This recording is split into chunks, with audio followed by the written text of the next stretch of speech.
Hello guys, it's Genevieve Tabili Norman. Guys, lalaban tayo. Lalaban ako guys.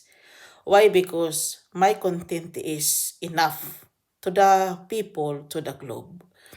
Ito yung mga seedlings kong kamatis na nagtanim na ako noon, hindi pala nabuhay. Andoon sa ibaba. Ngayon, nagtatanim na naman ako again. Iwan ko dyan. Tapos, hayaan ko na lang silang ganyan until they are growing, growing. Dahil para talaga yung mga tanim na tao guys.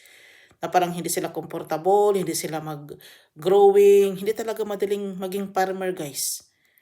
Iwan ko na lang, nakatagal sila sa ganung sitwasyon. Hindi talaga maging madaling farmer. Ako palagi na akong nagtatanim pero ito nangyayari o dyan na lang muna sila. Kasi kung hindi, wala na talaga akong kamatis this year. Bibili ka na lang kaya, Genevieve. Bumili ka na lang kaya. Guys, hindi ako mayaman guys. Ang mahal pala. Sometimes, maraming ganyan.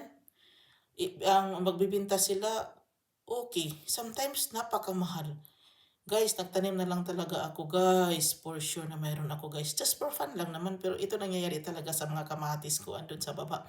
Hindi talaga sila tumubo guys. I don't know. Because of the soil or because of something else. Naguguluhan na talaga ako guys. Kasi palagi akong nagtanim ganito.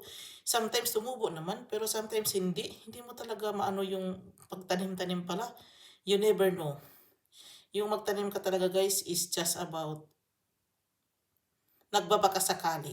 Hindi talaga madaling maging farmer. Hindi naman ako farmer, pero ito talaga ang naramdaman ko sa mga nangyayari sa pagtatanim ko. Di ba guys? Guys, dito na lang ako. Maraming salamat. Bye.